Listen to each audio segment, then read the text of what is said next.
VNR gold and diamonds తరుగు తక్కువ బంగారం ఎక్కువ. ఇప్పుడు మన వైజాగ్ లో జూలై 24న గ్రాండ్ ఓపెనింగ్. నమస్తే వెంకటేశ్వర గారు. నమస్తే తల్లి. ఓం నమో వెంకటేశాయ. వెంకటాద్రి సంస్థానం బ్రహ్మాండే నాస్తికించిన వెంకటేశ సమోదేవో నా భూతో నా భవిష్యతి. మంత్రమైన తంత్రమైన ఒక గురువు అవసరం. తంత్ర మంత్రాల్ని మీరు ఏ గురువు దగ్గర అభ్యసించారు? తెలంగాణలో రెండవ అతిపెద్ద నరసింహస్వామి దేవాలయమైనటువంటిది మా దేవాలయం.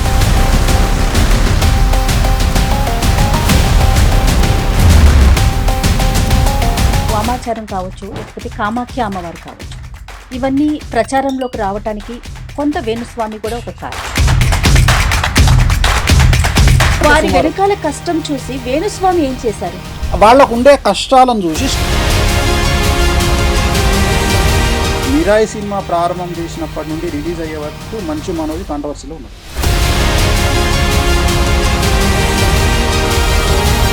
వారణాసి సినిమాలో దాంట్లో మీకు చిన్న మస్తాదేవి గురించి చూపిస్తారు. తల నరుక్కొని ఉంటుంది. జస్ట్ ఆ లాంచింగ్లోనే హంగామా జరిగింది. అంటే సమాజం వేణుస్వామిని ఒక కోణంలోనే చూస్తోంది. సమాజం చూడడం లేదు, మీలాంటి వాళ్ళు చూస్తున్నారు.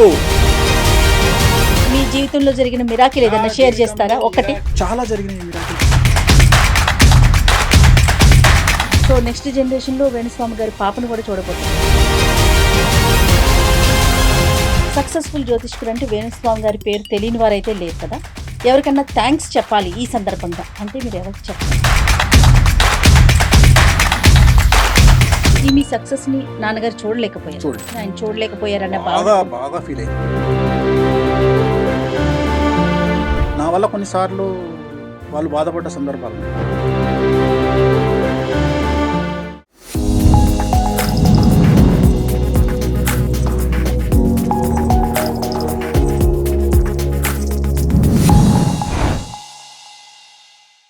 Welcome to I dream media. సమాజంలో ఉన్న సెలబ్రిటీస్, ముఖ్యంగా రాజకీయ సినీ రంగానికి చెందిన వారికి సంబంధించి వారు ఏం మాట్లాడినా ఏం చేసినా ప్రజల్లో ఏదో ఒక ప్రశ్న మిగిలిపోతూనే ఉంటుంది. దాన్ని ఎలా అడగాలి, ఎలా సంధించాలి, ఇలాంటి ప్రశ్నలు కూడా సామాన్యులకి వస్తూనే ఉంటాయి. ఈరోజు ఈ ప్రత్యేకమైన కార్యక్రమంలో ప్రముఖ సెలబ్రిటీ అనే చెప్పొచ్చు నేను, జ్యోతిష్యులు వేణుస్వామి గారు ఉన్నారు. నమస్తే వేణుస్వామి గారు. నమస్తే తల్లి. ఓం నమో వెంకటేశాయ. వెంకటాద్రి సంస్థానం బ్రహ్మాండే నాస్తికించిన వెంకటేశ సమోదేవో నా భూతో నా భవిష్యతి. చాలా సంతోషం. ఎప్పటి నుంచో నా కెరీర్లో ఒక్కసారి మీతో మాట్లాడాలి, మీతో ఇంటర్వ్యూ చేయాలని ఒక కోరిక ఉండిపోయిందండి. అది ఈ రోజు నెరవేరింది. చాలా సంతోషంగా అనిపిస్తోంది పర్సనల్గా. నాకు కూడా చాలా ఇంట్రెస్టింగ్గా ఉంది. ఫస్ట్ టైం ఇంటర్వ్యూలు చాలా చేసిన. మంత్రమైన తంత్రమైన ఒక గురువు అవసరం. అలాంటి తంత్ర మంత్రాల్ని మీరు ఏ గురువు దగ్గర అభ్యసించారు, ఎంతకాలం అభ్యసించారు? ముఖ్యంగా నాది ఉమ్మడి మెదక్ జిల్లా, ప్రస్తుతం సిద్దిపేట జిల్లా అయినటువంటి వేలూరు నాచారం, దాన్ని నాచారం గుట్ట అంటారు. తెలంగాణలో రెండవ అతిపెద్ద నరసింహస్వామి దేవాలయమైనటువంటిది మా దేవాలయం. అయితే మా దేవాలయం ప్రత్యేకత ఏమిటి అంటే, మా దేవాలయంలో క్షుద్ర పూజల నివారణ అనేటువంటిది చాలా ప్రముఖమైనటువంటిది. జనరల్గా ప్రయోగం జరుగుతుంది ఎవరి మీదనైనా, అది చేతబడి, బాణామతి, లేకపోతే ఇంకొక సత్క, చాలా రకాలు ఉంటాయి ప్రయోగాలలో. వాటిని తీర్చివేయడం అనేటువంటిది, అంటే తీసివేయడం అనేటువంటిది మా దేవాలయం యొక్క ప్రాముఖ్యత. జనరల్గా మాకు అన్ని నదులు తూర్పు నుండి పడమరకు పారితే, మాది పడమర నుండి తూర్పు నుండి పడమరకు పారేటువంటి నది, దాని పేరు హారిద్రా నది. సో జనరల్గా ఏం జరిగేదంటే, అమావాస్యకు అక్కడ ఈ ప్రయోగాలు తీసేవాళ్ళు. తీసేసి ఏం చేసేవాళ్ళు అంటే, ఒక చాటలో ఒక పట్టు చీర, బంగారు గాజులు, డబ్బులు పెట్టి అట్లా తీసేసి అది అక్కడ పెట్టేవాళ్ళు. ఎవరైతే దాన్ని తీసుకుంటారో వాళ్ళకి అది అంటుకుంటుంది. సో ఇప్పుడు మనం చూస్తుంటాం, 3 కూడళ్ళు ఉన్న దగ్గర మనకు రాత్రిపూట కొబ్బరికాయలు, కోడిగుడ్లు, ఇవన్నీ మనం చూస్తుంటాం. నిమ్మకాయలు అనేవి నార్మల్, అవి పనిచేయవు. కోడిగుడ్లు కానీ, రెడ్ కలర్ అన్నం కానీ, అట్లా కొన్ని చూస్తుంటాం మనం. సో వాటిని సత్కలు అంటారు. చాలా సింపుల్గా మనం మాట్లాడుకుంటాం, కానీ దాని మించి మన కారు వెళ్ళినా అది మనకు అంటుకుంటుంది. సో వీటి నివారణ అనేది మా దేవాలయం దగ్గర జరిగేది. అయితే నాకు అప్పుడు వయసు ఎంత, 8 నుండి 10-12 సంవత్సరాలు. సో మేము ఆడుకోవడానికి లేదా ఈత పళ్ళు తెంపుకోవడానికి లేదా మామిడికాయలు తెంపుకోవడానికి ఆ నది ప్రవాహం దగ్గర తిరిగినప్పుడు ఇవన్నీ కనిపించేవి మాకు. మా ఇంట్లో మా అమ్మ మా నాన్న ఏం చెప్పేవాళ్ళు అంటే, నువ్వు అక్కడ ఆడుకోవడానికి వెళ్ళినప్పుడు అవేవి ముట్టుకోవద్దు అంటే. మనకు డౌట్ ఎందుకు, ఎందుకంటే అప్పుడు బచ్చగాళ్ళం, అంత నాలెడ్జ్ లేదు. ఏం జరుగుతుంది అంటే, లేదు కొడుక అది దాన్ని తీసేస్తారు, ఇట్లా జరుగుతాయి మన దగ్గర, ఎందుకంటే మన క్షేత్రం దానికే ఫేమస్ కాబట్టి జాగ్రత్త అని చెప్పేవాళ్ళు. సో అది చూసినా దాని పక్క నుండి వెళ్ళేవాళ్ళం. సో ఒక ఇంట్రెస్ట్ క్రియేట్ అయింది, అసలు ఏం జరుగుతుంది అనే ఒక ఇంట్రెస్ట్ క్రియేట్ అయ్యి అసలు మెల్లిగా మా నాన్నగారు చాలా పెద్ద పండితులు, యాదగిరిగుట్టలో 1965కు పూర్వం ప్రధానార్చకులుగా చేసి అక్కడ నుండి ఇక్కడికి వచ్చినారు నాచారం గుట్టకు. సో ఆయన దీనికే స్పెషల్. ఆయన ఏంటంటే, ఇప్పుడు మీకు తెలుసు, మీకు దయ్యాలు పట్టడము ఇట్లాంటివి అంటారు, నమ్మే వాళ్ళ గురించే మాట్లాడుతున్నాను నేను, నమ్మని వాళ్ళ గురించి నాకు అనవసరం. సో వాళ్ళు ఏంటంటే, ఈయన ఒక తీర్థం తీసుకొని ఇట్లా ముఖం మీద కొడితే ఒక 40 days తర్వాత వాళ్ళు ప్రదక్షిణాలు చేస్తే 40 days తర్వాత అది వదిలేసేది. సో ఆయన ప్రత్యేకమైనటువంటి పుస్తకాలు ఆయన దగ్గర ఉన్నాయి, మా నాయనగారి దగ్గర. సో తను చనిపోయిన తర్వాత మేము ఆయన ఎంత సంపాదించిండో అని మేము అన్నీ ఎత్తుకుతే మాకు దాంట్లో హార్డ్లీ ఒక 15 రూపాయలు 20 రూపాయలు క్యాష్ దొరికింది మా నాన్న దగ్గర. నేను మాట్లాడేది 1987. నాకు కరెక్ట్గా 11 సంవత్సరాలు. మా నాన్నగారు ఏం చేశారంటే, 1987లో నేను ఇంకో 6 నెలల్లో చనిపోతా కాబట్టి నీకు నేను ఉడకలగ్గం చేస్తున్నా అని నాకు జంధ్యం వేసి 6 నెలల తర్వాత చనిపోయినారు ఆయన. ఆయన అతిపెద్ద పండితుడు, జ్యోతిష్యుడు. ఆయన పుస్తకాలు తీసినప్పుడు దాంట్లో కొన్ని చాలా అతి ముఖ్యమైనటువంటి పుస్తకాలు, ఆయన రాసిన పుస్తకాలు కొన్ని వెళ్ళినాయి. వాటిని తీసుకున్న తర్వాత అప్పుడు నా ఏజ్ అంత పెద్ద గొప్పదేం కాదు కాబట్టి 11 సంవత్సరాలు అప్పుడు ఆ పుస్తకాలన్నీ పక్కకు దాచిపెట్టాం. నేను ఇంటర్ చదువుకున్నా, నేను డిగ్రీ చేసిన, నేను 10th క్లాస్ లాలాపేట్ గడి స్కూల్లో చదువుకున్నా. అంతకుముందు నా చదువంతా 9వ తరగతి వరకు నేను మెదక్ జిల్లా గోమారంలో, మీకు ఇప్పుడు సునీత లక్ష్మారెడ్డి గారిని మినిస్టర్గా పనిచేశారు, వాళ్ళ హస్బెండ్ పేరు లక్ష్మారెడ్డి, ఆయన నాకు సీనియర్. సో ఆ ఊర్లో నేను చదువుకున్నా. ఆ చుట్టుపక్కల గ్రామాల్లో పూజలు చేసేవాడిని. తర్వాత నేను హైదరాబాద్కి వచ్చి 10th చేసిన. అంటే చదువుకుంటూనే పౌరోహిత్యం చేసేవారు చిన్నప్పుడు. నా డబ్బులు, ఎందుకంటే నాన్నగారు చనిపోయింది 11వ సంవత్సరంలో కదా, 11 ఏళ్ళకి నాన్న లేడు. మా అన్న దగ్గర ఉంటూ, మా అన్న రఘునాథాచారి అని తెలుగు పండిట్ అయిన గోమారంలో, ఆయన దగ్గర చదువుకుంటూ ఆ చుట్టుపక్కల చాకల్మెట్ల అనే ఊర్లో పూజలు చేయడము, వినాయక చవితి పూజలు చేయడం, అంటే నా సంపాదన నేను 11వ సంవత్సరంలో స్టార్ట్ చేసిన. ఎట్ ది సేమ్ టైం ఇక్కడ మా బావగారు హైదరాబాద్లో ఉంటారు, ఆయన దగ్గరకు వచ్చినప్పుడు సినిమా ముహూర్తాలు. ఫస్ట్ సినిమా ముహూర్తం ప్రాణ స్నేహితులు అపోలో హాస్పిటల్ అండర్ కన్స్ట్రక్షన్. ఏది కృష్ణంరాజు గారు, మురళీమోహన్ గారు స్నేహాని కన్న మిన్న లోకాన లేదురా అనే సాంగ్, అది ఫస్ట్ సినిమా ఇన్ హైదరాబాద్ ముహూర్తం. అప్పటికి చెన్నైలోనే ఉంది ఇంకా సినిమా ఇండస్ట్రీ.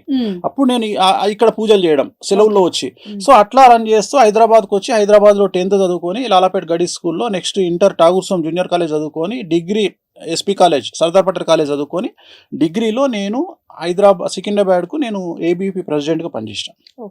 అయితే నాకు ఎక్కడ అంటే సినిమా ఇండస్ట్రీలో ఈ గౌరవము, సినిమా పూజలు చేసినప్పుడు ముహూర్తాలు పెట్టినప్పుడు గౌరవము, ఇవన్నీ చూసిన తర్వాత నాకు కింగ్ అంటే ఎప్పుడు ఇష్టం లేదు, కింగ్ మేకర్ అంటే ఇష్టం. సో మొదటి నుండి నా గోల్ కింగ్ మేకర్. రెండవది ఏంటంటే, మా నాన్నను చూసిన సందర్భంలో మా నాన్నగారు గుడి నుండి బయటికి వస్తున్నప్పుడు జనాలు నమస్కారం పెట్టడం అంటే ఒక పెద్ద పూజారికి ఇచ్చే విలువ. సో అది నన్ను ఎటువైపు తీసుకెళ్ళింది అంటే, జనాలతోని నమస్కారం పెట్టించుకోవాలి, జనాలతోని గౌరవం సంపాదించుకోవాలి అనేటువంటిది చిన్నప్పుడే నా మైండ్లో పడిపోయింది. నలుగురు మిమ్మల్ని గుర్తించాలి అనేది నా మైండ్లో పడిపోయిన తర్వాత నేను ఏం చేసిన అంటే, ఇంకా ఇంచుమించు 2004 వరకు నేను సినిమా ఇండస్ట్రీలో ముహూర్తాల్లోనే ఉన్నా. 2004లో రాజశేఖర రెడ్డి గారు సీఎం అయినాక ఆయన బావమరిది చంద్రప్రతాప్ రెడ్డి గారు అని ఉండేవారు, చనిపోయినారు ఆయన. సో ఆయన నాకు చాలా క్లోజ్ అయినప్పుడు అక్కడ నుండి నేను జ్యోతిష్యంలోకి ఎంటర్ అయ్యి, అప్పుడు నేను అన్ని ప్రామాణికం జ్యోతిష్యం తీసుకొని, అప్పటికే జ్యోతిష్యం వచ్చు నాకు, కానీ ఇంకా నా ప్రొఫెషన్ను మార్చుకొని నేను జ్యోతిష్యంలో ఫిక్స్ అవ్వాలి అని నేను ఎంటర్ అయినా. అంటే ఇక నేను అప్పుడు ఎన్నుకున్నా 2004లో నేను ఫిక్స్ అయిన ఏంటంటే, జ్యోతిష్యం అనేది ఇంకా నేను ఫైనల్, నేను ఇదే నేర్చుకుంటాను. అంటే జ్యోతిష్యం అనే సబ్జెక్ట్ ని డెప్త్ గా వెళ్ళి దాంట్లో నేను ఆలోచన చేసింది ఏంటంటే, జ్యోతిష్యం అందరు చెప్తారు. సో ఆ టైంలో కొంతమంది మీద మనం ఇన్స్పిరేషన్ అవుతాం. ఉదాహరణ, నేను పరిటాల గారి ఇంట్లో పూజ చేసేవాడిని, నేను చిన్నప్పుడే పూజ చేసేవాడిని. ఆయనను చూసినప్పుడు ఒక 100 మంది గన్మెన్లు, 100 మంది సెక్యూరిటీ, సునీతమ్మ వాళ్ళందరికీ వండి పెట్టడం, అంటే చాలా ఫ్యామిలీస్ చాలా దగ్గర నుండి, ఎందుకంటే చాలా చాలా దగ్గర నుండి చూసినటువంటి నాది సబ్జెక్ట్. ఎందుకంటే సినిమా ఇండస్ట్రీలో ఇప్పుడున్నంత జనాలు అప్పుడు లేరు, ఇంత క్రౌడ్ లేదు. ఉదాహరణ, నేను పద్మలయ స్టూడియోలో నా ఇల్లే నా స్వర్గం అని సినిమా షూటింగ్ అవుతుంటే దివ్యభారతి నేను కలిసి నా 2 వీలర్ మీద తిరిగేది రోడ్డు మీద. ఓకే. అంటే ఆమె టీ తాగడానికి బయటకు వచ్చేది. అంటే అసలు ఇంత లేదు క్రౌడ్. సో అట్లా మెల్లిగా మెల్లిగా మెల్లిగా మనకి ఏమర్థమైందంటే ఈ సబ్జెక్టును మనం ఎట్లా బయటికి తీసుకురావాలి అంటే సెలబ్రిటీస్ మనతో తిరుగుతున్నారు. సో ఒక సమాజంలో ఒక సెలబ్రిటీకి వచ్చే కష్టాలు ఏంటివి అంటే నాది నార్మల్ కాదు. నేను అనేది ఏంటంటే చాలామంది డబ్బు లేకపోవడం కష్టాలు అనుకుంటారు, కానీ డబ్బు ఉండడం కష్టం. దాన్ని అంచనా వేయాలి అంటే దాంట్లోకి వెళ్ళి మనం పరకాయ ప్రవేశం చేసి చూడాలి. అందరు ఏం చూస్తున్నారు అంటే సమాజాన్ని గొప్పతనంగా చూస్తున్నారు. నేను గొప్పతనంగా చూడట్లా, ఆ వ్యక్తికి ఉండే కష్టాన్ని చూస్తున్నా. వేణుస్వామి ఒకటే పాయింట్, జరగబోయే నష్టాన్నే చెప్తాడు. వేణుస్వామి మోటివేషనల్ స్పీకర్ కాదు. మంచి నాన్న సమాజంలో చాలామంది ఉన్నారు, పోండి చెప్తాడు, మీరు సీఎంలు అవుతారు. మీకు ఓ విషయం తెలుసా, నా దగ్గరకు ఒక అమ్మాయి వస్తుంది, జాతకం చెప్పండి గురువు గారు అంటారు. నేను హీరోయిన్, నీ జీవితంలో హీరోయిన్ కావు. డిసప్పాయింట్ చేయడం కాదు, ఇమ్మీడియట్గా మనం ఏం చెప్తున్నాం, ఒక బోటికి పెట్టుకోండి అంటే నీకు నేను ఆల్టర్నేటివ్ చూపిస్తున్నారు. ఆ అమ్మాయి ఏమంటుంది, నేను రష్మికను దొక్కేయాలి, నీకంత సీన్ లేదంట. ఇట్లనే మన ఇద్దరం ఎట్లయితే ఇంటర్వ్యూ చేస్తున్నామో అట్లనే ఒక ఇంటర్వ్యూ చేసినప్పుడు ఒక అతను, పేర్లు వద్దు, అతను వచ్చిండు నా దగ్గరికి. వచ్చినప్పుడు ఇట్లనే నేను కార్లో పోతుంటా అంటే నా కారు ఎక్కువ అన్నాడు. ఎక్కడన్నా డ్రాప్ చేయాలి, నా కారు ఉంది ఆల్రెడీ, డ్రాప్ చేయాలి. 70 లక్షల కారు ఎక్కుదాం పా అన్నాడు. డేట్ ఆఫ్ బర్త్ చెప్పు అన్నా. ఎంబడే సంవత్సరం తర్వాత నీ బండి ఉండదు, నీ బండిలో పెట్రోల్ ఉండదు పో అన్న. వెంకటేశ్వర స్వామి మీద ఒట్టు, అబద్ధం కాదు. ఇదే మాట మాట్లాడినా. నా సంఘాన్ని తెలియదు, 10 కోట్లు పెట్టి ఇల్లు కడతా అన్నా అన్నాడు. కట్టు పోయి కట్టు. నేను ఒకటే చెప్తాను, నీ జాతకంలో నీకు ఈ కారు ఉండదు, నీ తన పెట్రోల్కు పైసలు ఉండవు, కథ నువ్వు బిస్కెటే నీ లైఫ్ పో అని చెప్పిన. సంవత్సరం తర్వాత తెలంగాణ పార్టీ భవన్ పక్కకు మోర్ మెడికల్ హాల్ అని ఒకటి ఉంటుంది. మోర్ మెడికల్ హాల్, అందులో నేను మందులు కొంటున్నా. నా పక్కకు ఒక ఆయన వచ్చి నిలబడ్డాడు. నమస్తే పంతులు. నమస్తే, ఎవరు? పలానా రోజు ఆడ కలిసినాం మనం. అవును, ఏం సంగతి, ఎట్లను? అయిపోయింది పంతులు. ఏమైంది? ఆల్టో కార్లు వచ్చినా, నువ్వు చెప్పినట్టే అయింది. అది వేణుస్వామి. గురుగారు, ఇప్పుడు వామాచారం కావచ్చు, లేకపోతే కామాఖ్య అమ్మవారు కావచ్చు, ఇవన్నీ ప్రచారంలోకి రావటానికి కొంత వేణుస్వామి కూడా ఒక కారణం. ఎందుకంటే పదే పదే మీ నోట్లో నుంచి మేము చాలా సందర్భాల్లో విన్నాం. వీటికి మీరు ఎలా నేర్చుకున్నారు? ఇది కఠోరంగా ఉంటుందని కూడా విన్నాం. అలాంటి సందర్భాల్లో మీరేమైనా ఇబ్బందులు పడిన సందర్భం కానీ, మీరు ఎక్కడైనా ఆగిపోయిన సందర్భం కానీ ఉందా? సో జనరల్గా మనం వామాచారం వైపు వెళ్ళడానికి ప్రధానమైనటువంటి ఒక మనకు జీలు ఏముండాలి అంటే, ఈ వామాచారం అనేది లిక్కరు నాన్ వెజ్ లేకుండా చేసే పూజ కాదు. కంపల్సరీ లిక్కరు నాన్ వెజ్ అనేది కంపల్సరీ ఉండాలి. సో మనం మానసికంగా ఫిక్స్ అవ్వాలి ఏంటంటే, సమాజము మనల్ని వ్యతిరేకమైన ధోరణితోని చూసే అవకాశం ఉంటుంది. ఓకే. సో సమాజానికి ఉపయోగపడే దాంట్లో వామాచారం అనేటువంటిది ప్రజెంట్ ఎలాగైతే సైన్స్ అభివృద్ధిలోకి వస్తుందో, ఎలాగైతే నార్మల్ మెడిసిన్స్ కాకుండా కొన్ని స్టిరాయిడ్స్ పనిచేస్తాయో, సో అలాంటి యొక్క పూజలు వామాచారం అంటారు. అంటే వామాచారం అనేది చాలా త్వరగా రిజల్ట్ని ఇస్తుంది. చాలా కఠినమైన కష్టాలకు, చాలా ఘోరమైన కష్టాలకు, దారిద్ర్యానికి, చాలా భయంకరమైన కష్టాలను బయటికి తీసుకురావడానికి వామాచారం పనిచేస్తుంది. సో వామాచారం నేర్చుకోవాలి అంటే ప్రథమం ఏంటంటే, ఫస్ట్ సమాజానికి వ్యతిరేకంగా పోవాల్సి ఉంటుంది. సమాజానికి రూల్ కదా, అది రూల్ అమ్మా. ఇప్పుడు అయినా కూడా మీరు అటువైపు నేను ఏమనుకున్నా అంటే, నేను జనాలకు ఏదో చేయాలి అనే ఇంటెన్షన్. ఇప్పుడు నన్ను విమర్శిస్తారు అనేది నాకు సెకండరీ. రెండోది, తెలంగాణ సాంప్రదాయాలు, ఆంధ్ర సాంప్రదాయాలు డిఫరెంట్గా ఉంటాయి. ఉదాహరణ, ఆంధ్రప్రదేశ్లో ఉన్న ఏ నరసింహస్వామి దేవాలయంలో కూడా నాన్ వెజ్ లిక్కర్ అనేది ఉండదు. తెలంగాణలో ఆ రెండు లేనటువంటి దేవాలయాలు లేవు. ఉదాహరణ, యాదగిరిగుట్టలో దర్శనం అయిపోగానే కిందికి రాగానే ఫస్ట్ మందు నాన్ వెజ్ ఉంటుంది. అలాగే నా స్వంత దేవాలయం నాచారం గుట్టలో కూడా ఖచ్చితంగా నాన్ వెజ్ లిక్కర్ ఉంటుంది.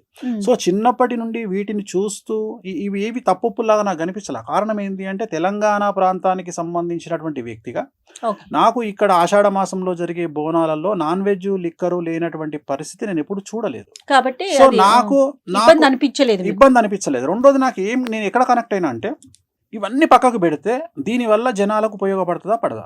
ఓకే, ఉపయోగపడుతుంది. ఇప్పుడు జనరల్గా జనాలు చేసేటువంటి పూజలు వేరే పూజలు ఉన్నాయి, వాటిని నేను తీసుకోను. ఏవో పూజలు చేసుకుంటారు. ఇప్పుడు ఉదాహరణ, ఒక శాంతి ఉంది, ఒక ప్రాబ్లం ఉంది, ఆ ప్రాబ్లంకు ఒక పూజ ఉంటుంది, ఒక డెవలప్మెంట్కి ఒక పూజ ఉంటుంది. ఇక్కడ అభివృద్ధికి పూజలు లేవు సాంప్రదాయంలో, దక్షిణాచారంలో. దక్షిణాచారము అంటే వామాచారానికి క్వైట్ ఎగనిస్ట్. ఓకే. అంటే సాత్వికమైన దేవతలు, గణపతి కానీ వెంకటేశ్వర స్వామి వారు కానీ వీళ్ళందరూ సాత్విక దేవతలు. సో వీళ్ళు ఇచ్చే రిజల్ట్ 10% ఉంటుంది. రెండవది, వీళ్ళు కష్టాలని పోగొడతారు తప్ప సుఖాలని ఇవ్వరు. గుర్తుంచుకోండి ఇక్కడ. సో సుఖాలను అంటే నేను మాట్లాడేది పొజిషన్, డబ్బు, ఎక్స్ట్రీమ్ లెవెల్ ఇయ్యరు. ఎక్స్ట్రీమ్ లెవెల్ ఇచ్చేవాళ్ళు కలియుగంలో దశమహావిద్యలు.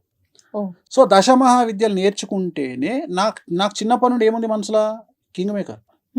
సో ఆ కింగ్ మేకర్కు నేను కనెక్ట్ అయ్యాను. ఇక్కడ ఏంటంటే మిరాకిల్ జరుగుతాయి.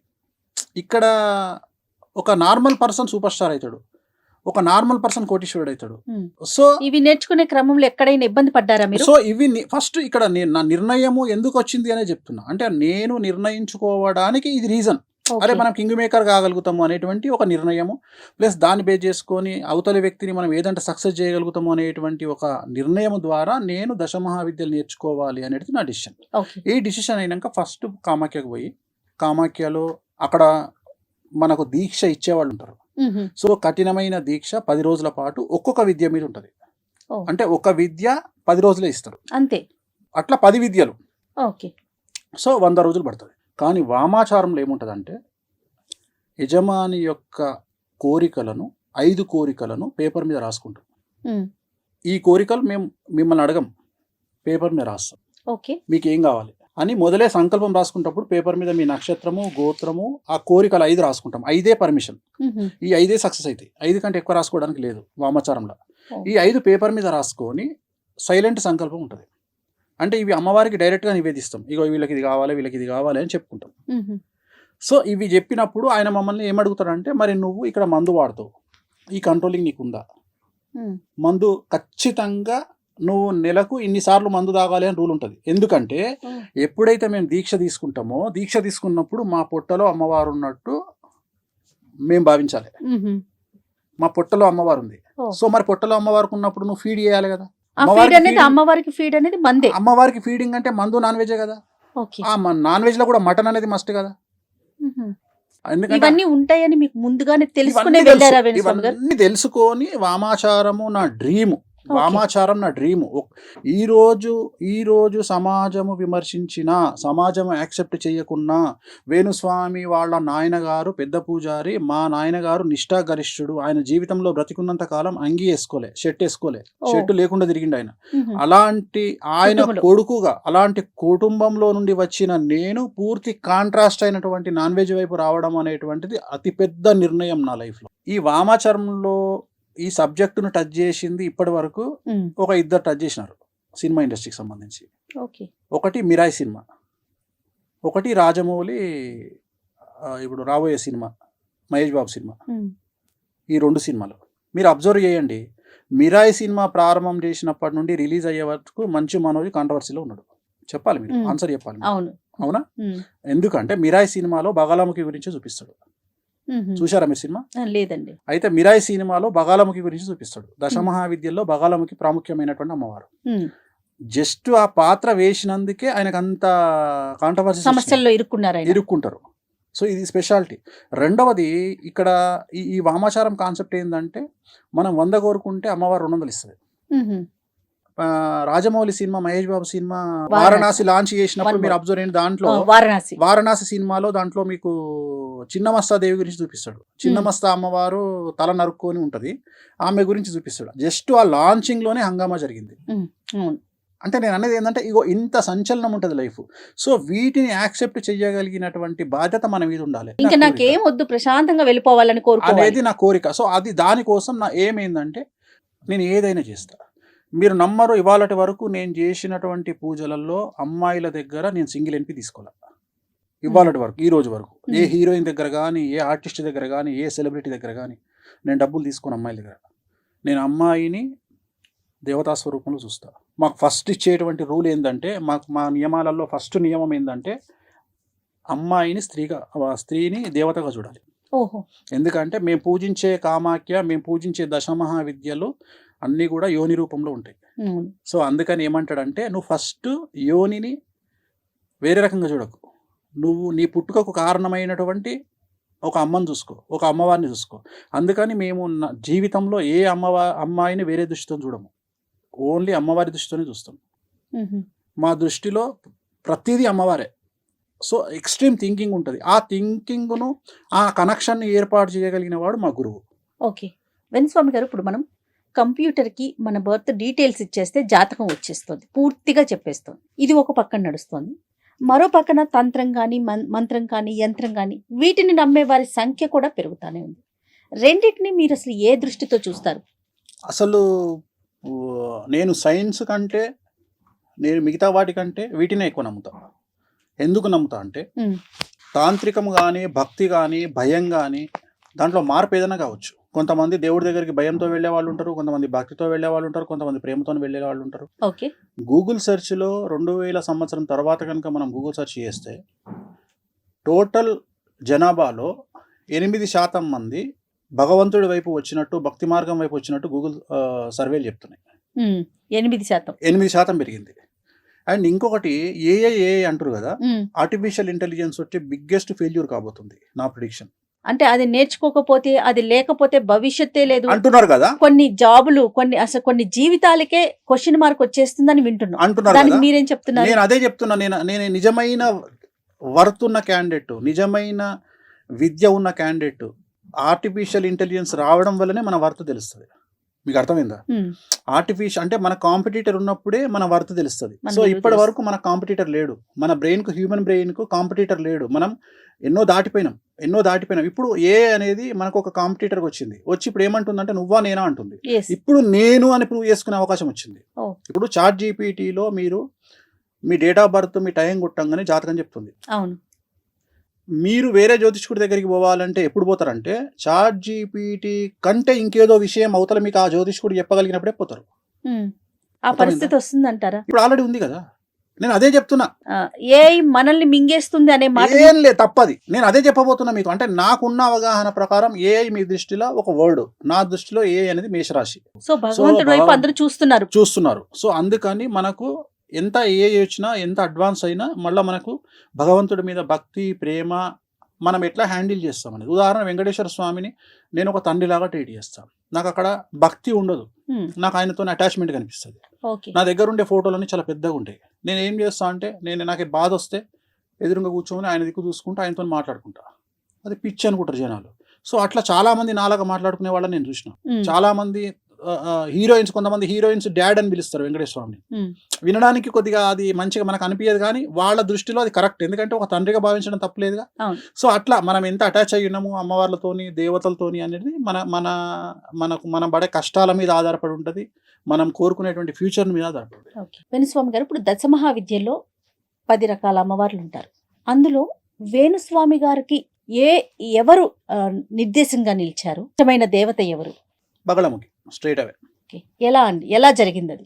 అంటే నేనేం నమ్ముతా అంటే, మీరు పూజించే దేవుడు ఎవరు అనేది మీ జాతకం డిసైడ్ చేసి ఉంటుంది. సాత్విక దేవతన. అలాగే మిమ్మల్ని లైఫ్లో నిలబెట్టే గ్రహం ఏదో మీ జాతకం డిసైడ్ చేసి ఉంటుంది. నా జాతకంలో రాహు ఉచ్చ.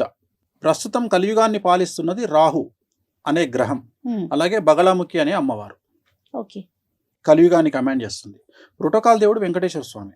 ప్రోటోకాల్ దేవుడు వేరు, అడ్మినిస్ట్రేషన్ దేవత వేరు. ఇక్కడ బగళముఖి అమ్మవారు ప్రస్తుతాన్ని రాహు మహర్దశ రాహు కమాండ్ చేస్తా ఉన్నాడు. రాహుకు అధిదేవత అంటే బగళముఖి. సో ఈ బగళముఖి అమ్మవారిని మనం ఎంత పూజిస్తే మనకు అంత అచీవ్మెంట్ అనేది పెరుగుతుంది. సో బగళముఖి అనే అమ్మవారు మిరాకిల్స్ క్రియేట్ చేయగలుగుతుంది. రాజును మీ జీవితంలో జరిగిన మిరాకిల్స్ చాలా జరిగినాయి. మిరాకిల్స్ అంటే నేను ఎక్స్ట్రీమ్ చూసిన. నేను అనేది ఎక్స్ట్రీమ్ చూసిన, చాలా ఎక్స్ట్రీమ్ చూసిన. నేను ఉదాహరణ, నేను 2016లో నేను ఢిల్లీకి పోయినప్పుడు ఒక 10 కార్ల కాన్వాయ్లో నేను ఒక్కడిని ఒక 40 మంది గన్మెన్లను పెట్టుకుని పోయినా. ఇక అవన్నీ పక్కన పెడితే నా లైఫ్లో బిగ్గెస్ట్ అచీవ్మెంట్ అంటే ఒకటి చెప్తాను నేను మీకు. లక్నో ఎయిర్పోర్ట్లో ఉన్న రాత్రి 9:25కు ఫ్లైట్, 8:30 అవుతుంది. అంటే అవతల ఎంత టైం ఉంది మీకు? ఇది 8:30 అంటే ఇది 40 నిమిషాలు, అది 20 నిమిషాలు, 55 నిమిషాలు టైం ఉంది. జనరల్గా మనము చెక్ ఇన్ లేకపోతే హ్యాండ్ బ్యాగ్ వేసుకొని పోయినా 40 నిమిషాల ముందు ఎయిర్పోర్ట్కి పోవాలి. నేను అప్పటికి డిప్యూటీ సీఎం ఇంట్లో ఉన్నా, శివపాల్ యాదవ్ ఇంట్లో. నేను అంటున్నా ఫ్లైట్ టైం అవుతుంది, 9:25కు ఫ్లైట్ వెళ్ళిపోతుంది అంటే బయట అంటున్నాను. కూర్చో అంటాడు. నేను ఏంది సార్ ఫ్లైట్ పోతుంది, అరే నువ్వు ఎక్కకపోతే ఫ్లైట్ ఎక్కడికి పోతుంది కూర్చో అన్నాడు. మీరు నమ్మరు, నేను 9:30కు ఎయిర్పోర్ట్ ఎంటర్ అయినా. 9:25 ఫ్లైట్ స్టార్ట్ అయ్యేటప్పటికి 9:50 అయింది. జనరల్గా 25 నిమిషాల ముందు గేట్ మూసేస్తారు. 9:25 ఫ్లైట్ 9:50కి స్టార్ట్ అయింది, 25 నిమిషాల తర్వాత కదిలింది ఫ్లైట్. సో నాకు తెలిసి ఇంతకంటే ఏముంటుంది ఇక లైఫ్లో. అంటే నేను అనేది మన కోసం ఫ్లైట్ ఆపడం అనేది ఇక అది ఎక్స్ట్రీమ్ ఇక లైఫ్లో. ఓకే, ఇంత ఎక్స్ట్రీమ్ చూసారు కదా, ఇంత సాడ్ మూమెంట్ ఏదన్నా చూసారా? అంటే పీక్స్ చూసేశారు, చెప్పలేనన్ని పీక్స్ చూసానని చెప్తున్నారు. ఏదన్నా ఒక బాధపడిన సందర్భం, చాలా అతి ముఖ్యమైన ఒక సందర్భం చెప్పండి. 2001 అనుకుంటా, ఐ థింక్. నా దగ్గర డబ్బులు లేవు తినడానికి. సో డబ్బులు లేకపోతే నేను నా ఫ్రెండ్ ఉన్నాము. వాడు ఇప్పుడు అమెరికాలో మళ్ళీ లండన్లో ఉన్నాడు. శ్యామ్ అని ఇది మెడికల్ ప్రాక్టీస్ డాక్టరు. సో నాతో ఉండే అప్పుడు ఇద్దరం ఒకటి రూమ్ ఉన్నాము. నా దగ్గర అప్పుడు ఐ థింక్ 20 రూపాయలు ఎంతనో ఉంటే 2 ప్లేట్ ఇడ్లీ తీసుకొచ్చుకున్నాం. 2 plate idli extra chutney extra sambar తెచ్చుకొని పొద్దున ఒక ఇడ్లీ, వాడో ఇడ్లీ నేనో ఇడ్లీ, చట్నీ వేసుకొని తినాలి. మధ్యాహ్నానికి ఇంకో ఇడ్లీ ఉంటుంది, 2 ప్లేట్ ఇడ్లీ కదా, 4 ఇడ్లీలు, ఇంకో ప్లేట్ ఇడ్లీ వాడు నేను మధ్యాహ్నం తినాలి. తిన్నాక సాంబార్ మిగులుతుంది, రాత్రికి సాంబార్లో వాటర్ కలుపుకొని తాగేది. ఓన్లీ 1 డే, నా లైఫ్లో 1 డేనే ఉన్నట్ల. అలాంటి ఒక రోజు వచ్చింది మీకు కూడా? నాకు వచ్చింది 2000 సంవత్సరంలో ఏలినాశంలో ఉన్నా. ఆ టైం కేతు మహర్దశ. అది కేతు మహర్దశ వెరీ డేంజరస్. ఓకే, కేతు మహర్దశ అంటే ఏంటంటే మనకు లెసన్ నేర్పించడానికి వచ్చి ఇవన్నీ గ్రహాలన్నీ కూడా చాలా మంది కష్టాలు కాదు. వేణుస్వామి గారు ఇప్పుడు అంత బాధని అనుభవించారు కదా, ఒక జ్యోతిష్యుడిగా మహావిద్యలు నేర్చుకున్న ఒక వ్యక్తిగా ఇది వస్తుంది, దీనికి రెమెడీ, దీన్ని మనం తప్పించుకోవాలి, అలాంటి ప్రయత్నాలు ఎప్పుడు చేయరా? అన్ని ప్రయత్నాలు చేస్తా కాబట్టి నా తల మీద పడాల్సింది నా కాలు మీద పడుతుంది. ప్రయత్నం అయితే చేస్తారు అన్ని. ఇప్పటికీ కూడా నేను చెప్పదలుచుకున్న పాయింట్ ఏంటంటే గుడ్డును ఎవరు ఆపలేరు, మనకు జరగబోయే మంచిని ఎవరు ఆపలేరు. ఓకే, చెడును ఆపొచ్చు. చెడును 2 రకాలుగా ఆపొచ్చు. 12% మన బిహేవింగ్ ద్వారా ఆపుకోవచ్చు, 88% అమ్మవార్లను పూజించడం ద్వారా ఆపుకోవచ్చు. సూపర్. 12% మన ప్రయత్నం ఏంది అంటే, ఒక వ్యక్తి మనల్ని కొట్టడానికి వచ్చినప్పుడు నువ్వు ఓవర్ యాక్టింగ్ చేస్తే ఆ దెబ్బలు 100 కొట్టిపోతాడు. నువ్వు 12% నీ ప్రయత్నం ఏంటంటే వాని కాళ్ళ వేళ్ళ పడడం వల్ల వాడికి నీ మీద కనికరం వచ్చి వాడు కొట్టాలనుకున్న 100 దెబ్బలలో 50 కొట్టకుండా వెళ్ళిపోతాడు. అది 12%. మిగతా అసలు వాడికి ఆ ఉద్దేశమే కలగకుండా చేయడం అమ్మవార్లను పూజించడం. సో ఈ 88% అమ్మవారి చేతిలో ఉంటుంది, 12% మన చేతిలో ఉంటుంది. అమ్మవారిని కొలవటానికి కానీ కొలవడానికి అర్హత లేదు, దర్శించడానికి అందరు చేసుకోవచ్చు, పూజించడానికి అర్హత లేదు. ఇక్కడ రూల్ ఏంటంటే, ఉదాహరణ ఇప్పుడు మీరు వారాహి అని ఉంటారు. వారాహి అమ్మవారికి ఒక రూల్ ఏంటంటే, మేక రక్తముతోటి అన్నం కలిపి అమ్మవారికి నైవేద్యం పెట్టాలి. జనరల్గా సాత్విక దేవతలలో మీకు కొన్ని రూల్స్ ఉంటాయి. సాత్విక దేవతలు అంటే గణపతి ఇంట్లో పూజ చేస్తారుగా మీరు. అవును. సువర్ణ అక్షతాం సమర్పయామి, సువర్ణ యజ్ఞోపవీతం సమర్పయామి అంటాడు. అంటే నువ్వు వేసే అక్షతలు బంగారు అక్షతలు, నువ్వు వేసే దారంతో వేసేటువంటి ఈ యజ్ఞోపవీతం బంగారం దనుకో అని నువ్వు ఇక్కడ చెప్తున్నావు. వామాచారంలో అవి నడవవు. ఏది పెట్టాలనో అదే పెట్టాలి. అరటిపండు పెట్టి బంగారు పుష్పం నడవదు. ఏది పెట్టాలనో అది పెట్టాలి. వారాహి అమ్మవారు ఉంది, మేక రక్తంతో అన్నం కలిపి పెట్టాలి అంటే అదే పెట్టాలి. మనోళ్ళు ఏం చేస్తారు, కుంకుమ నీళ్ళు వేసి పెడతారు. ఇవి తప్పు. రూల్ ఏంటంటే నువ్వు అమ్మవారికి ఏమి ఇవ్వాలనో అది ఇవ్వాలి. ఇప్పుడు ఆచార వ్యవహారాలను ఖండించగలిగినటువంటి నాలెడ్జ్ మనకు లేదు. కొన్ని వేల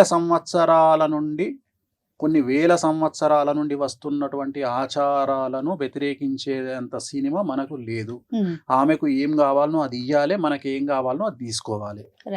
అంతేగాని నేను అన్ని ఆల్టర్నేటివ్ చేస్తా. చాలా మంది మేము నాన్ వెజ్ తినమండి, మేము సాత్వికంగా చేస్తామండి. చేసుకో, రిజల్ట్ వేరే వస్తుంది. నువ్వు సాత్వికంగా చేసుకోవాలనుకున్నప్పుడు గణపతి పూజ చేసుకో, ఇంకో హోమం చేసుకో, ఇటువైపు రాకు. ఇక్కడ ఇదే ఇవ్వాలి. ఇప్పుడు ఉదాహరణ తెలంగాణలో రెడ్డిసో ఇంకెవరో దాన్ని ఏమంటారు, డిన్నర్ పెట్టిరు అనుకుందాం. సపోజ్ డిన్నర్ పెట్టి మీల్ మేకర్ పెట్టి మటన్ అంటే వాడు ఊకుంటాడా? అదే మీల్ మేకర్ గంట అనుకుని కొడతాడు. సో నువ్వు ఏది పెట్టాలని అంటే తినటానికి తెలుసు కదా, ఇది మీల్ మేకర్ మటన్. అట్లనే అమ్మవారు నువ్వు మనుషులనే మోసం చేయలేవు, అమ్మవారిని ఎట్లా మోసం చేస్తావు? ఎవరికి ఏం చేయాలో అదే చేయాలి. సెలబ్రిటీ జ్యోతిష్యులు మీరు కదా, మీ తర్వాత అంటే ఈ విద్యని నేను కొంతమందికి అందించాలి, మీ శిష్యుల్లాగా ఉండాలి, వేణుస్వామి పేరు నిలబెట్టాలి, అలాంటి వారిని ఎవరినైనా మీరు తయారు చేస్తున్నారా? ఉన్నారు, వాళ్ళు ఇదా నేర్చుకుంటున్నారు. ఒక 2 అమ్మాయిలు నేర్చుకుంటున్నారు మీ దగ్గర నా దగ్గర నేర్చుకుంటున్నారు. ఆల్రెడీ వాళ్ళు సెలబ్రిటీలు, చాలా పెద్ద సెలబ్రిటీలు, అంటే ఫైనాన్షియల్ సెలబ్రిటీలు, ఓకే అంటే రాజభోగులు వాళ్ళు, అంటే బాగా డబ్బులుండి, బాగా ల్యాండ్ లార్డ్స్ ఉండి అట్లా. ప్లస్ మా పాప కూడా నేర్చుకుంటుంది. సో నెక్స్ట్ జనరేషన్ లో వేణుస్వామి గారి పాపను కూడా చూడబోతాం. Yeah. డెఫినెట్ గా. వేణుస్వామి గారు, నమ్మకం వేరు, మూఢనమ్మకం వేరు. దీనికి ఉన్న డిఫరెన్స్ ని మీరు ఎలా మాట్లాడతారు? మనల్ని ముందుకు తీసుకెళ్లేది నమ్మకం, మనల్ని ఆపేది మూఢనమ్మకం. ఎక్కడైతే మనల్ని ఆపేస్తుందో అది మూఢనమ్మకం. ఆపేది మనకొద్దు. నేను అమావాస్య నాడు కారు కొన్నా. నా ఫస్ట్ కారు షోరూమ్ నుండి అమావాస్య నాడు కొన్నా. సో ఇక్కడ నేను అనేది ఏంటంటే, చాలా మందికి తెలియని ఒక విషయం చెప్తా. నలుపు దేనికి సంకేతం? చెడు అనుకుంటారు సాధారణంగా. జనరల్గా శనికి అనుకుంటారు, కాదు, నలుపు రాహుకు సంకేతం. కానీ మనం నలుపును శనికి అంటగట్టి మనం కూర్చున్నాం. మీరు అబ్జర్వ్ చేస్తే ప్రపంచంలోని సెలబ్రిటీలు, ఇండియాలోని సెలబ్రిటీలు అందరూ వేసుకునే బట్టలు నలుపు, వాళ్ళ కార్లన్నీ నలుపు, సీఎంల కార్లు నలుపు, మినిస్టర్ల కార్లు నలుపు. ఎందుకు అంటే రాహువు, వాళ్ళ స్థాయికి రావడానికి ప్రత్యేకమైనటువంటిది రాహు. సో జనరల్గా కొన్ని కార్లు, కొన్ని కంపెనీ కార్లు కానీ, బట్టలు కానీ మనం జాతకాన్ని విశ్లేషించి ఈ బట్టలు వేసుకుంటే బాగుంటుంది. కొంతమందికి నలుపు వద్దని చెప్తాం 90% జనాలకు, కొంతమంది నలుపు వేసుకోమని చెప్తాం. ఎవరికైతే రాహు ఉచ్చలో ఉంటాడో వాళ్ళని నలుపు వేసుకోమని చెప్తాం. వాళ్ళు నలుపు వేసుకోగానే వాళ్ళకు విపరీతంగా యోగిస్తుంది. అంటే జాతకం ప్రకారమే మన జీవితం నడుస్తుంది అంటారు ముందుకి. 100%. మన జాతకంలో మనం పుట్టినటువంటి మన లగ్నాన్ని బేస్ చేసుకొని మన లైఫ్ డిసైడ్ అయి ఉంటుంది. మన లైఫ్ ఆల్రెడీ డిసైడ్ అయ్యే మనం వచ్చినాం. వేణుస్వామి గారు, ఇంత సక్సెస్ ని చూసారు. సక్సెస్ఫుల్ జ్యోతిష్కుడు అంటే వేణుస్వామి గారి పేరు తెలియని వారైతే లేరు కదా. ఎవరికన్నా థ్యాంక్స్ చెప్పాలి ఈ సందర్భంగా అంటే మీరు ఎవరికి చెప్తారు? నా లైఫ్లో నా వైఫ్, నా పాప, ఇద్దరికి. ఎందుకంటే నా వల్ల కొన్నిసార్లు వాళ్ళు బాధపడ్డ సందర్భాలు ఉన్నాయి. ఇప్పుడు నా వైఫ్ ఉంది, తను పెద్ద మ్యూజిషియన్, భారతదేశంలోనే తనకు మంచి పేరు వచ్చింది, చాలా పెద్ద. సో నేను ఒక్కొక్కసారి ఫీల్ అవుతుంటా, నా వల్ల తను ఏమైనా ఇబ్బంది పడుతుందేమో అని. రెండోది, నేను అగ్రెసివ్ క్యారెక్టర్. అంటే జనరల్గా నాది ఎంత అగ్రెసివ్ అంటే, నన్ను ఎవడన్నా టార్గెట్ చేస్తే 10 నిమిషాల తాడోపేడ తెలుసుకుందాం అనే రకం నేను. అంటే నేను ఎగ్జాంపుల్ చెప్తా. ఇప్పుడు దావుద్ ఇబ్రాహిం ఉన్నాడు, నా దృష్టిలో దావుద్ ఇబ్రాహిం ఏంటో కొనికిసుక కొట్టాం నా దృష్టిలో. అంటే నేను అనేది ఏంటంటే, చంపడం అనేది పెద్ద నిర్ణయం తప్ప దానికి సంబంధించిన ప్రాపగండ చేయడం, ఇప్పుడు చంపడం అనేది పెద్ద విషయం కాదు. వాడు గన్నుతో కాలుస్తాడు, కత్తితో పొడుస్తాడు, గొంతు బిసుకుతాడు. సో నేను అనేది ఏంటంటే, ఈ డాన్లు లేకపోతే ఎదుటి వ్యక్తి ఎంత పెద్ద తోపైనా ఐ డోంట్ కేర్. సో కొన్ని సందర్భాల్లో నా వైఫ్, మీరు ఇంత సైలెంట్గా ఎండుకుంటున్నారు, మీరు మీ ఒరిజినల్ అగ్రెసివ్ కదా, మీరు అటాక్ చేయండి, మీరు తలుచుకుంటే ఏదైనా చేయగలుగుతారు అంటే, ఇక్కడ నేను ఎంచుకున్న మార్గం వేరే ఉంది కదా, వామాచారం. నేను చేయలేను అనేది నేను తలుచుకుంటే పూజలతోనే చేస్తా, అవసరం లేదు అనే కండిషన్ తనకు అప్లై చేసి, తనకు అర్థం చేసి, సో నన్ను తను అర్థం చేసుకున్నందుకు, అలాగే నేను పడే బాధలను తను భరిస్తున్నందుకు నేను థ్యాంక్స్ చెప్పుకోవాలంటే నా వైఫ్కి చెప్పుకుంటా. సో ఈ జనరేషన్లో 20 సంవత్సరాల పాప ఇంత అగ్రెసివ్గా, ఇంత సమాజము ఇంత టార్చర్ పెడుతుంటే, లేకుంటే కావాలని ఒకళ్ళిద్దరు నన్ను మీద దాడి చేస్తున్నప్పుడు నా పాప అర్థం చేసుకుంటుంది, నాకు సపోర్ట్గా నిలబడుతుంది అనుకున్నప్పుడు తనకు థ్యాంక్స్ చెప్పుతా. అన్నిటికంటే ముఖ్యం ఏంటంటే, నన్ను టార్గెట్ చేస్తూ, నన్ను విమర్శిస్తూ, ప్రతిరోజు నా బ్రెయిన్ యాక్టివ్గా ఉండడానికి తోడ్పడుతున్న నా విమర్శకులందరికీ థ్యాంక్స్ చెప్తా. సమాజాన్ని మీరు ఏ దృష్టితో చూస్తారు గురుగారు? ఎందుకంటే తిట్టేవారు ఉన్నారు, పొగిడేవారు ఉన్నారు, లాభపడే ఉన్నారు, అంటే పాజిటివ్, నెగిటివ్, అట్లా మీరు ఏ కోణంలో చూస్తారు? సమాజంలో జనాలు ఎప్పుడు అమాయకులే. మోసగాడు కూడా అమాయకుడే, మోసం చేసేవాడు కూడా అమాయకుడే. మోసం చేయడము జాతకం మీద ఆధారపడి ఉంటుంది, మోసపోవడము జాతకం మీద ఆధారపడి ఉంటుంది. సో ప్రతి ఒక్కళ్ళు బలి ఇవ్వబడే వాళ్ళే. కానీ it will take time. First ఒక వ్యక్తి ఏమనుకుంటాడంటే, నేను వీని మోసం చేసిన, నేను సక్సెస్ అనుకుంటాడు. కానీ మోసపోయిన వాడు నమ్మిండు, ఆ నమ్మకం వల్ల మోసం చేసిన వాడికి అవకాశం దొరికింది. వీడి లెవెల్లో వీడెవరినో నమ్ముతాడు, వీడు మోసపోతాడు. సో ప్రతిదీ సమాజాన్ని నేను జ్యోతిష్యమైన కోణంలోనే చూస్తా తప్ప వ్యక్తిగతమైనటువంటి కోణములో నేను చూడను. నాకు మనుషులు కనిపించరు, మనుషుల నెత్తిలో ఉండేటువంటి నవగ్రహాలు కనిపిస్తాయి, 12 లగ్నాలు కనిపిస్తాయి. నేను ఎంతసేపు వాళ్ళని ఆ దృష్టితోనే చూస్తా. సో సమాజంలో నాకు సంబంధించినంత వరకు వాళ్ళ జాతకాన్ని బేస్ చేసుకొని వాళ్ళు తీసుకునే నిర్ణయాలు అనేటివి ఉంటాయి. So astrology is nothing but decision. మనము తీసుకునేటువంటి నిర్ణయాలే మన జాతకము. సో మనము అక్కడికి వెళ్ళాలా వద్దా ఆ హాస్పిటల్కి వెళ్ళాలా వద్దా, ఆ మనిషి దగ్గరికి వెళ్ళాలా వద్దా, ఇవన్నీ కూడా మన జాతకం మీద ఆధారపడి ఉంటాయి. రైట్. పర్సనల్గా నేను వాణి గారికి చాలా పెద్ద ఫ్యాన్ అండి. చాలా చాలా ఇష్టం ఆవిడంటే నాకు. ఎన్నో కచేరీలు, ఎన్నో ప్రోగ్రామ్స్ చేస్తుంటారు కదా. మీకోసం పర్సనల్గా ఎప్పుడైనా ఒక సాంగ్ మీ ముందు చేసింది ఏమన్నా ఉందా? చాలా సార్లు మీ ఫేవరెట్ సాంగ్? సో నా ఫేవరెట్ సాంగ్ అంటే భక్తికి సంబంధించి వెంకటాచల నిలయం. సో వెంకటాచల నిలయం అనేది ఇక నాకు కిక్కిస్తుంది. ఆ పాట నాకు తను వాయించిందంటే నేను పిచ్చన్ అయిపోతా.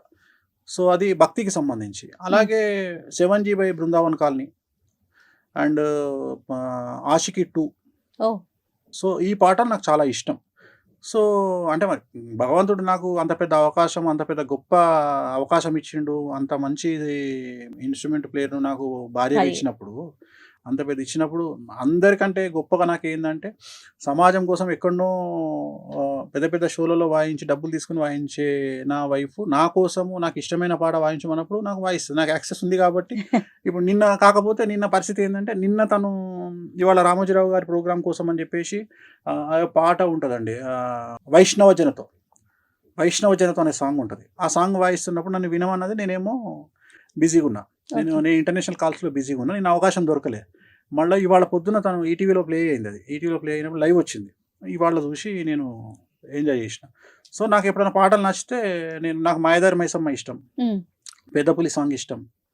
సో ఎక్కువ అమితాబ్ బచ్చన్ సాంగ్స్ వాయించుకుంటున్నాను. అమితాబ్ బచ్చన్ సాంగ్స్ నాకు ఓల్డ్ సాంగ్స్ చాలా, లావారిష్ కానీ, నమక్ హలాల్ కానీ. సో ఆ పాటలు నేను వాయించమంటే వాయిస్తుంది, నేను బాగా ఎంజాయ్ చేస్తాను. మీకు ఇష్టమైన కలర్ అండి? నాకు ఇష్టమైన కలర్ ఎల్లో, వెంకటేశ్వర స్వామి బగలముఖి. వెంకటస్వామి గారు, నేను కొన్ని పేర్లు చెప్తాను, వాటి మీద మీ అభిప్రాయం సింగిల్ లైన్లో కావాలి నాకు. మోడీ, కారణజన్ముడు, పాకిస్తాన్. ఈ మీ సక్సెస్ ని అమ్మగారు చూసారేమో బహుశా, నాన్నగారు చూడలేకపోయారు. అది ఎప్పుడైనా అనిపిస్తూ ఉంటుంది, ఈ రోజు ఉన్న ఈ సక్సెస్ ని ఆయన చూడలేకపోయారనే బాగా ఫీల్ అవుతుంటాను. ఎందుకు ఫీల్ అవుతుంటా అంటే అప్పుడు మెడికల్గా ఇంత డెవలప్మెంట్ లేదు. సో ఆయన పోయినప్పుడు ఇంత డెవలప్మెంట్ లేదు. సో ఈ మెడికల్ డెవలప్మెంట్ ఉంటే ఆయన ఉండేవాళ్ళు, ఆయన ఉంటే మన అభివృద్ధి చూసేవాళ్ళు అనేది అదొక్కటి మాత్రం లైఫ్లో అదొక్కటే నేను బాధపడేది ఏంటంటే, అయ్యో ఆయన చూడలేకపోయారే అనే ఒక బాధ, అంతకుమించి పెద్ద ఇంకా వేరే ఏం లేవు. భవిష్యత్తులో గురువు గారిని ఎలా చూస్తామండి? ఫ్లో ఎటుంటే అటు, గో విత్ ఫ్లో. పెద్ద కోరికలేం లేవు, గో విత్ ఫ్లో, అంతే. గో విత్ ఫ్లో, ఏదైనా జరగచ్చు. ముందుగా ఇట్లా అవుతుంది అట్లా అవుతుంది, ఏం లేదు. పాలిటిక్స్ లోకి ఎంటర్ చెప్పలేం. ఇప్పుడు పొలిటికల్ గా జాతకరీత్యా ఉంది. ఇప్పుడు పొలిటికల్ గా నాకు 2-3 ఆప్షన్స్ వస్తున్నాయి. సో ఇప్పుడు ఒకవేళ ఎమ్మెల్యే పునర్విభజన జరిగితే, ఏమైనా కాన్స్టిట్యున్సీలు పెరిగితే కొన్ని ఆప్షన్స్ ఉన్నాయి, నాకున్నాయి, మా ఆవిడ కూడా ఉన్నాయి. బట్ మనకైతే ఇంట్రెస్ట్ లేదు. ప్రజెంట్ పొలిటికల్ ఇంట్రెస్ట్ అయితే లేదు, నిజంగానే లేదు. జాతకంలో ఉంది, బట్ పొలిటికల్ ఇంట్రెస్ట్ లేదు. నేను చెప్పినా కదా మీకు ఒకటి అన్న, నా డ్రీమ్ ఏంటంటే నేను కింగ్ మేకర్గా ఉండాలనుకుంటా తప్ప కింగ్గా ఎప్పుడు ఉండాలనుకోను. నాకు ఇష్టం కూడా ఉండదు. ఎందుకంటే నేను రాజభోగాన్ని నమ్ముతా, రాజయోగాన్ని రాజయోగము నాట్ పర్మనెంట్, రాజభోగము పర్మనెంట్. మీరు అబ్జర్వ్ చేస్తే రాజయోగులు 1000 మంది ఉంటే రాజభోగులు 1,000,000 మంది ఉంటారు. సో నేను అనేది అది. ఇప్పుడు భారతదేశంలో రాజభోగులు 5% బిలో ఉంటారు ఆ లిస్టులో. సో రాజభోగులు అంటేనే మంచిది. ఎప్పుడైనా కానీ మనం కూడా రాజభోగులే ఉండాలని కోరుకోవాలి, రాజయోగులు ఉండొద్దు మనకు. రాజయోగులకు టఫ్ ఉంటుంది, ఎందుకంటే ఒక IAS, IPS, ఎమ్మెల్యే, మినిస్టర్ కావాలంటే చాలా టఫ్ ఉంటుంది. కానీ నువ్వు డబ్బు సంపాదించాలంటే చాలా ఈజీ. మన ఆలోచన విధానం, ఫైనల్గా మనిషి యొక్క ఆలోచన విధానం ఎలా ఉండాలి ఈ కలియుగంలో? కలియుగంలో ఒకటి గుర్తుపెట్టుకోండి, కలియుగం వేరు, భారతదేశం వేరు, తెలుగు రాష్ట్రాలు వేరు. తెలుగు రాష్ట్రాల యొక్క ఇక్కడ ఉండే పరిస్థితులు వేరు. సో నేను తెలుగు రాష్ట్రం గురించి మాత్రమే మాట్లాడతా. తెలుగు రాష్ట్రాలలో మీరు ఉండాలంటే ఫస్ట్ ప్రయారిటీ ఖచ్చితంగా డబ్బు. ఎవరిని పట్టించుకోకండి లైఫ్లో. రెండవది, అసలు తెలుగు రాష్ట్రాలలో ఒకరిని విమర్శించే హక్కు కానీ నైతికత కానీ ఎవరికి లేదు, ఇంక్లూడింగ్ వేణుస్వామి. సో ఎవరిని విమర్శించేంత శుద్ధ పూసలు తెలుగు రాష్ట్రాలలో లేరు, ఉండరు, ఉండబోరు. కాబట్టి ఎవ్వరు విమర్శించినా పట్టించుకోకండి. వాళ్ళు విమర్శించనియండి, మీరు విమర్శించకండి, మీ పని మీరు చేసుకుంటూ వెళ్ళిపోండి. కానీ వాళ్ళని విమర్శించాల్సిన పని లేదు. బట్ మీ పని మీరు ఒక్కొక్కసారి silence also a better answer. So సైలెన్స్గా ఉండడం ఆన్సరే. No message is a message. ఒకసారి మెసేజ్ ఇవ్వకపోవడం కూడా మెసేజ్ అవుతుంది. సో చాలా చాలా పెద్ద వాళ్ళ దగ్గర నుండి నేర్చుకునేటువంటి పదాలు ఇవి. పివి నరసింహారావు గారు ప్రధానమంత్రిగా ఉన్నప్పుడు బాబ్రీ మసీదును కూలగొడుతున్నప్పుడు ఆయన ఫోను, అప్పుడు ల్యాండ్ ఫోన్ ఉండేది, ఆయన ఫోన్ ఎత్తకుండా సైలెంట్గా కూర్చున్నప్పుడు అప్పుడు ప్రసాద్ గారు ఆయన దగ్గర సెక్రటరీగా పనిచేస్తున్నటువంటి ప్రసాద్ గారు టీటీడీ ఈవోగా పనిచేసిన అతను వచ్చి, సార్ ఏంది సార్ మీరు అంత పెద్ద హంగామా జరుగుతుంది బాబ్రీ మసీదులో, మీరేమో సైలెన్స్గా ఉన్నారు, ఏంది పరిస్థితి అంటే, అరే సైలెన్స్ కూడా ఒక నిర్ణయమేరా బాబు అని చెప్పారంట పెద్ద ఆయన. సో అట్లా ఒక్కొక్కసారి సైలెన్స్ కూడా ఒక నిర్ణయం. ఎప్పుడు నెగ్గాలో కాదు, ఎప్పుడు తగ్గాలో, అలాంటివి కూడా తగ్గడం నేర్చుకోండి. నేను చెప్పదలుచుకున్న పాయింట్ ఏంటంటే, మరీ ముఖ్యంగా ఆడవాళ్ళ దగ్గర తగ్గడం వల్ల లైఫ్ చాలా బాగుంటుంది. సూపర్. అర్థమైందా? రాముడు భార్య మాట విని జింకను తేవడానికి పోయిండు. దశరథుడు భార్య మాట విని రాముణ్ణి అడవికి పంపించిండు. రావణాసురుడు భార్య మాట వినకుండా చచ్చిపోయిండు. వీళ్ళందరూ యుద్ధాలు చేసి బతికిరు. అవును. ఎవరైతే భార్య మాట వినలేదో ఆయన చనిపోయిండు, ఆయనే రావణుడు. విన్నవారు. సో కలియుగంలో నేను ఏమంటా అంటే, ఎక్కువగా స్కోప్ అమ్మాయిలకి ఇచ్చి, భార్యలకి ఇచ్చి, బిడ్డలకి ఇచ్చి, తండ్రులకి ఇచ్చి, ఎక్కువ మన జీవితంలో ఎక్కువ స్పేస్ ఆడవాళ్ళకి ఇవ్వడం వల్ల, వాళ్ళకు ఇంపార్టెన్స్ ఇవ్వడం వల్ల ఫ్యామిలీలు బాగుంటాయి అనేది నా ఉద్దేశం. ఎందుకంటే ఇది గ్రహచారం గురించి మాట్లాడుతున్నాను, వ్యక్తిగతంగా మాట్లాడలేదు. సో ఆడవారికి ఇంపార్టెన్స్ పెరుగుతున్న సందర్భంలో, ఏ ఇంట్లోనైతే ఆడవారు ఏడవరో, ఏ ఇంట్లోనైతే ఆడవారు ఆనందంగా ఉంటారో, ప్రశాంతంగా ఉంటారో, ఆ ఇల్లు డబ్బుకు, ఐశ్వర్యానికి నిలవుగా ఉంటుంది. ఇంట్లో సాధారణంగా మీరంతా జ్యోతిష్యం వైపు ఉంటారు. వాణి గారు ఆవిడంతా సంగీతం, మ్యూజిక్.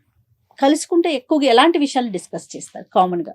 ఇవి రెండు వదిలేసి పర్సనల్ విషయాలు ఉంటాయా, కుటుంబ విషయాలు? నాకు కోపం రాదు.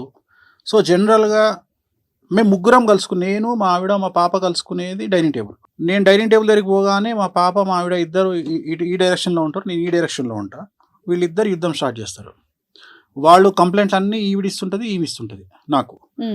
నేను చివరికి తిన్న తర్వాత వాళ్ళు ఏం వండిరని అడుగుతాను. నేను తిన్న తర్వాత అంటే నా మొత్తం మైండ్ వీళ్ళిద్దరు తినేస్తారు. అంటే నాకు ఓన్లీ వాళ్ళు, మేము ముగ్గురం కలిసేది డైనింగ్ టేబుల్. తర్వాత నేను వ్యక్తిగతంగా నా బెడ్రూమ్లోకి వచ్చిన తర్వాత నేను తను పక్కపక్కనే ఉంటాం కాబట్టి, నేను మాట్లాడే ప్రతి మాట తనకు రెండు చెవులు అందరికి ఉన్నట్టే. ఒక చెవు ఏమో తన పర్సనల్ పని చేసుకుంటుంటుంది, అంటే ఎవరితో మాట్లాడడము, ఇంకో చెవు నాకు వదిలేస్తుంది. సో నేను ఎవరితో మాట్లాడుతున్నా, పొలిటీషియన్తో మాట్లాడుతున్నా, ప్రజెంట్ సబ్జెక్ట్ ఏంది, ఈ సబ్జెక్ట్ మీద కమెంట్ చేస్తాను. ఇప్పుడు ఉదాహరణ, నేను భారతదేశంను, మీరు చూసే భారతదేశం వేరు, నేను చూసే భారతదేశం వేరు. నేను భారతదేశానికి రాబోయే కాలంలో పెను సంచలనాలు జరగబోతున్నాయి. అసలు ఎవరు ఊహించినటువంటి సంచలనాలు భారతదేశంలో జరగబోతున్నాయి. ఆర్థికంగా పెట్రోలు, డీజిలు, డబ్బు, సో డాలర్ మారకం. ఎందుకంటే ఇప్పుడు డాలర్ మారకం అంటే సామాన్యమైన జనాలకు తెలియదు. సామాన్యమైన జనాలు ఏమనుకుంటారంటే డాలర్తో నాకేం పని అనుకుంటారు. కానీ ఇక్కడ 100 రూపాయలు, 110 రూపాయలు ఉన్న నూనె 170 రూపాయలు అయింది వాళ్ళ, రేపు 400 అవుతుంది ఇంకో సంవత్సరంలో. సో ఇవన్నీ సామాన్యులకు తెలియదు. నేను ఈ డిస్కషన్ చేస్తున్నప్పుడు తను మొత్తం క్యాప్చర్ చేస్తుంటుంది. నా డిస్కషన్ అంతా నేను పొలిటీషియన్తో మాట్లాడుతున్నప్పుడు, ఒక పొలిటీషియన్తో ఒక ఎమ్మెల్యేతో మాట్లాడుతున్నా, ఒక ఎంపీతో మాట్లాడుతున్నా, లేకపోతే ఒక సీనియర్ జర్నలిస్ట్తో మాట్లాడుతున్నా, ఒక విశ్లేషకులతో మాట్లాడుతున్నా. సో వాళ్ళతో మాట్లాడుతున్నప్పుడు అవన్నీ క్యాప్చర్ చేసుకుంటుంది. చేసుకొని తను తర్వాత నన్ను క్వశ్చన్ చేస్తుంది, మీరు ఇది అన్నారు కదా, సో దీనికి ఏంది అంటే, తను మీరు ఒక మాట అన్న, తను వీణ వాయిస్, తను వీణ కంటే కూడా చాలా పెద్ద విశ్లేషకురాలు. తను చాలా చాలా చాలా విశ్లేషణ చేయగలుగుతుంది. సో నా దగ్గర నుండి ఇన్ఫర్మేషన్ తీసుకొని తను ఎవరి దగ్గర ఉన్న దాన్ని మాట్లాడడానికి వాడుతుంది, లేదా ఇంకొద్దిగా ఇన్ఫర్మేషన్ క్యాప్చర్ చేయడానికి పనిచేస్తుంది. ఎక్కువ డిస్కషన్ అంటూ మాకు ఉండవు. మాకు జనరల్గా నేను చాలా సీక్రెసీ మెయింటైన్ చేస్తాను. అంటే నా క్లయింట్లకు సంబంధించిన విషయాన్ని నా భార్య దగ్గర కూడా మాట్లాడా. అంటే జనరల్గా నన్ను అందరూ ఏం ఆలోచిస్తారంటే, నేను ఏదున్నా మీడియాలో మాట్లాడతా అనుకొని ఆలోచించే జనాలు ఉంటారు నా గురించి. కానీ నేను 90%, 99% నా క్లయింట్ల సీక్రెట్ నేను మెయింటైన్ చేస్తాను. చాలామందికి ఆ విషయం తెలియదు. అందుకనే నన్ను నమ్మి చాలా పెద్ద పెద్ద వాళ్ళు వస్తారు నా దగ్గరికి. బ్యూరోక్రాట్లు వస్తారు నా దగ్గరికి, జడ్జిలు వస్తారు, హైకోర్టు జడ్జిలు వస్తారు. సో చాలా పెద్ద వ్యక్తులు వస్తారు. ఎందుకంటే వాళ్ళకి సంబంధించిన సీక్రెట్స్ చాలా ఎక్స్ట్రీమ్ ఉంటాయి, చాలా పెద్ద. ఎందుకంటే నన్ను నమ్మి నా సీక్రెట్స్ను నాతో షేర్ చేసుకుంటారు వాళ్ళు. ఎందుకంటే డాక్టర్ లాంటి వాడిని నేను. సో డాక్టర్ దగ్గరికి పోయి మనం ఎంత సీక్రెట్లు మాట్లాడుకుంటామో, ఒక ఆడిటర్తో ఎన్ని సీక్రెట్లు మాట్లాడతామో, అట్లా నా దగ్గరకు వచ్చి అన్ని విషయాలు అంత ఓపెన్గా ఉంటారు. అలాంటి వాళ్లకు నమ్మకాన్ని ఇవ్వాల్సిన బాధ్యత నా మీద ఉంటుంది. కాబట్టి నేను ఈవెన్ నా భార్యతో కూడా షేర్ చేసుకోను. ఏదైనా టాపిక్ ఉంటే ఎంటర్టైన్మెంట్ టాపిక్, ఎక్కువ చాలా వరకు మజాక్ చేయడము, జోకులు వేయడము. అంటే నన్ను చూస్తే ఇట్లుంటాడా వేణుస్వామి అనుకోరు ఎవరు. చాలా డిఫరెంట్గా ఉంటాను నేను ఇంట్లో. అంటే టైం దొరికేది అంత. ఎందుకంటే మ్యాక్సిమం నేను నైట్, నేను ఇంట్లో నా టైము 9కి స్టార్ట్ అయితే నెక్స్ట్ డే మార్నింగ్ 9 వరకు. ఈ 9లో రాత్రి 9 నుండి 12:30 వరకు నేను మేల్కుంటా. ఈ 12:30 వరకు నాకు ఇంటర్నేషనల్ కాల్స్ వస్తూనే ఉంటాయి. సో అమెరికా నుండి, ఆస్ట్రేలియా నుండి, న్యూజిలాండ్ నుండి, యూరప్ నుండి నేను కాల్స్ తీసుకుంటుంటా. దాంట్లో క్లయింట్స్ ఒక అమ్మాయి మాట్లాడుతుంది, ఒక అమ్మాయి లవ్ గురించి మాట్లాడుతుంది, ఒక అమ్మాయి మోసం చేసిన వాడి గురించి మాట్లాడుతుంది. సో జనరల్గా మనకు తెలుగు రాష్ట్రాల్లో మనోళ్ళు ఏమనుకుంటారంటే ఎన్ఆర్ఐ అనగానే మనోళ్ళు కొన్ని 100 కోట్లు సంపాదించారేమో అనుకుంటారు. కానీ అమెరికాలో అంటూ దొమ్మికేటోడు కూడా ఎన్ఆర్ఐ, లండన్లో లాటిన్ కట్టుకుంటాడు ఎన్ఆర్ఐ. వాడు కూడా ఫోన్ చేసి నాకు ఫీజు కూడా కట్టుకోలేని స్థాయిలో వాడు మాట్లాడుతుంటాడు. సో ఇవంతా తను గ్రాస్ప్ చేసి ఇవన్నీ తను మైండ్లో పెట్టుకొని తను ఎక్కడైనా వాడడానికి ప్రయోగిస్తుంది. సో మాకు ఇంతే తప్ప, అంటే సబ్జెక్ట్ పరంగా ఇన్ఫర్మేషనే తప్ప వేరే విషయాలు మాట్లాడుకునే అవకాశం మాకు ఉండదు. ఏదైనా ఉంటే నిర్ణయాల గురించి మాట్లాడుకుంటాం. ఇప్పుడు పలానా దగ్గర ప్రోగ్రామ్ వచ్చింది, చేయాలా వద్దా. ఉదాహరణ ఏదైనా ఒక దగ్గర వచ్చింది, ఏదైనా ప్రోగ్రామ్ వచ్చింది, చేయాలా. ఇప్పుడు యూఎస్ ఉంది, యూఎస్కి నేను వెళ్ళాలా వద్దా, వద్దు, అవసరం లేదు. యూఎస్కి పోవాలంటే 1 month ప్యాక్ అవుతుంది.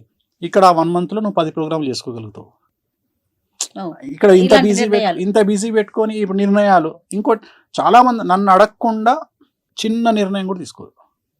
ఎందుకంటే తను అనేది ఏంటంటే జ్యోతిష్యపరమైన అంశాలని జోడించి నాకు తనకు ఒక బెట్ ఉంది. తనకు ఒక బెట్ ఉంది. 2015లో నేను ఏం చెప్పినా అంటే, నువ్వు ఈ మీడియా యాంకరింగ్ ఇవన్నీ వదిలేసి సడన్గా వీణ వైపు వెళ్తావని చెప్పిన. అసలు నేను వీణనే ముట్టుకోక 10 ఏళ్ళు అయింది, నేను ఎట్లా పోతా వీణ వైపు? నువ్వు వీణ వైపు వెళ్తావు, వీణ అంటే నీ పేరు గుర్తొస్తుంది అని చెప్పిన. నేనన్నా వీణ ఈ భారతదేశంలో వీణ అంటే నీకు పేజ్ ఉంటుందని చెప్పిన. నేను ఇంపాసిబుల్ అన్నారు. ఆర్టీసీ బస్సులో కూర్చొని ఏడవడం కంటే బిఎండబ్ల్యూలో కూర్చొని ఏడవడం బెటర్ అని. అట్లా సో జనరల్గా చాలా చాలా ఫన్నీగానే పోతుంది తప్ప అసలు వేరే డిస్కషన్లు, కోపాలు, తాపాలు అంత సీనే ఉండదు. ఎవరి పనిలో వాళ్ళు బిజీగా ఉంటాము, దొరికితే చాలు. ఎందుకంటే ఈ మధ్యన మరీ తను బిజీ అయిపోయింది, నాకు వారంలో ఒకరోజు దొరుకుతుంది అన్న. నేనే ఏం చేస్తాను, నేను ఇంట్లో ఎవరు లేకపోతే జంప్ అయ్యి నేను ఫామ్ హౌస్కి వెళ్ళిపోతా. ఎందుకంటే పాప కూడా తనతో పాటే ఉంటుంది, తన డేట్లు చూసుకుంటుంది. సో ఇద్దరు బిజీ అయిపోయిండ్రు. సో అందుకని నేను మ్యాక్సిమం సో ఒక ఫన్ అట్మాస్ఫియర్ ఇంట్లో ఎప్పుడు నేను ఎక్కడున్నా అట్లనే ఉంటుంది. నేను ఎవరి దగ్గర ఉన్నా అంత కామెడీగా, అంటే ఈ ఆఫ్ స్క్రీన్ నేను డిఫరెంట్గా ఉంటా కొద్దిగా, ఆన్ స్క్రీన్ వేరే. నేను కెమెరా స్టార్ట్ కాగానే నాకు తెలియదు స్వామి ఏం చేస్తాడో అట్లా మాట్లాడతా. కానీ ఆఫ్ స్క్రీన్ నేను చాలా ఫన్నీగా, చాలా కూల్గా, చాలా ప్రశాంతంగా మాట్లాడుతూ ఉంటాను. అసలు అగ్రెసివ్నెస్ ఉండదు. Right. Thank you so much Venu Swamy గారు. ఎందుకంటే నో ఫిల్టర్ అనే కార్యక్రమంలో ఫిల్టర్ లేకుండా అన్ని చెప్పారని నేను అనుకుంటున్నాను. Thank you, thanks a lot. నమస్తే. And for more videos, Please subscribe to iDream. Please subscribe to iDream. Please subscribe iDream. And please subscribe to iDream. For more videos, subscribe to iDream. please like, share and subscribe to the channel. Congratulations, iDream. Subscribe to iDream. Subscribe to iDream. So subscribe to iDream Media. iDream team అందరికి huge congratulations. Please subscribe iDream Media. Please subscribe to iDream. Subscribe iDream. Please subscribe to iDream. iDream అంటే నా కళల ఛానల్ను subscribe చేసుకున్న నోరు తిరుగుతలేదు, మీరైతే గంట గుర్తు కొట్టండి. For more such videos, please subscribe to iDream.